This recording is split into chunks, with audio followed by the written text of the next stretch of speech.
quit porn for 30 days. This happened. He didn't think porn was destroying his life. He still went to work, still laughed with friends, still showed up online like everything was fine. But something inside him had started changing. He noticed it slowly. He couldn't look at women the same way anymore. Conversations became difficult because his mind wandered in directions he didn't want. Sometimes he caught himself mentally undressing strangers without even trying. Simple interactions turned into unwanted imagination. He hated it. Not because someone told him to, but because it no longer felt like him. His focus disappeared. His thoughts felt crowded. Even when nothing was happening, his brain replayed images he never asked for. And every night, when the lights went off and the room became quiet, he felt it. The exhaustion. The guilt. The strange emptiness he couldn't explain. One morning, he caught himself staring at his phone for almost an hour, doing nothing useful. That was the moment it hit him. I'm losing control. So he made a decision. 30 days. No porn. No excuses. But this time, he did something different. He stopped trying to fight alone. He called a trusted friend. Not to confess everything perfectly. Just enough to be honest. I'm trying to change something in my life, he said. His friend didn't judge him. Instead, they agreed on something simple. Every night, one message. Just 2 words. Still clean. Accountability felt uncomfortable at first. But secrecy had been feeding the addiction. Now someone else knew. And somehow, that made quitting feel real. Day 1 felt easy. Almost exciting. Like starting a new life. Day 3 was different. His brain kept reminding him of old habits. Images flashed into his mind while he worked. His hand kept reaching for his phone without thinking. That was when he realized something most people never understand. Porn wasn't just a habit.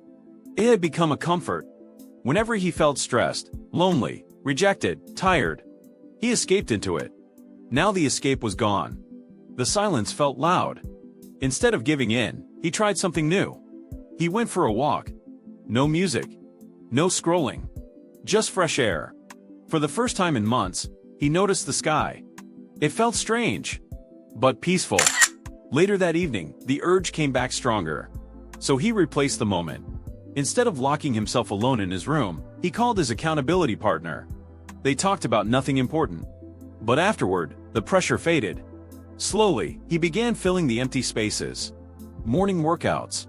Cold showers. Cooking real meals. Reading books that built his mind instead of draining it.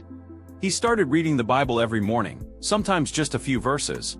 On other days, he read personal growth and faith-based books that reminded him who he wanted to become. Whenever temptation came late at night, he opened a notebook and wrote everything he was feeling instead of hiding from it. And something unexpected started happening. His mind became clearer. He woke up earlier without alarms. Work became easier. Eye contact stopped feeling uncomfortable. Around day 10, the battle became spiritual. One night the urge hit harder than ever. He sat on his bed frustrated, angry, tired of fighting. That was when he did something he hadn't done seriously in years. He prayed. Not perfectly. Not with fancy words. Just honestly, God, I need help. He remembered a promise he once heard growing up, that God always provides a way out when temptation comes. So instead of opening his phone, he opened scripture again. He read slowly, breathing deeply. Peace replaced pressure. From that day, prayer became part of the process. Not as punishment, but as strength. Whenever loneliness showed up, he talked to God first. Whenever stress built up, he exercised instead of escaping. Whenever boredom came, he picked up a book instead of his phone. And every night, before sleeping, he sent the message. Still clean. Some nights it felt like victory. Other nights it felt like survival. But accountability kept him honest. Day 15 surprised him. His confidence changed. He laughed more. People noticed. A coworker even said, "You look different lately." He didn't explain why. Because the real change wasn't outside. It was inside. By day 20, his sleep improved. No more late nights lost in endless scrolling. His energy returned. His thoughts felt sharper. And something else happened. He stopped seeing people as objects. Conversations felt real again. Connection felt possible again. But day 26 almost broke him. Stress at work. Arguments at home. Loneliness. Everything hit at once. His brain begged him to go back. No one will know, the thought whispered. His hand hovered over his phone. Then another thought followed. Someone would know. His accountability partner. And more importantly, God. He stood up, left the room, went outside. The air felt cold against his skin. He prayed again. Not because temptation had already defeated him, but because he didn't want it to. He remembered reading in the Bible that resisting temptation begins by drawing near to God.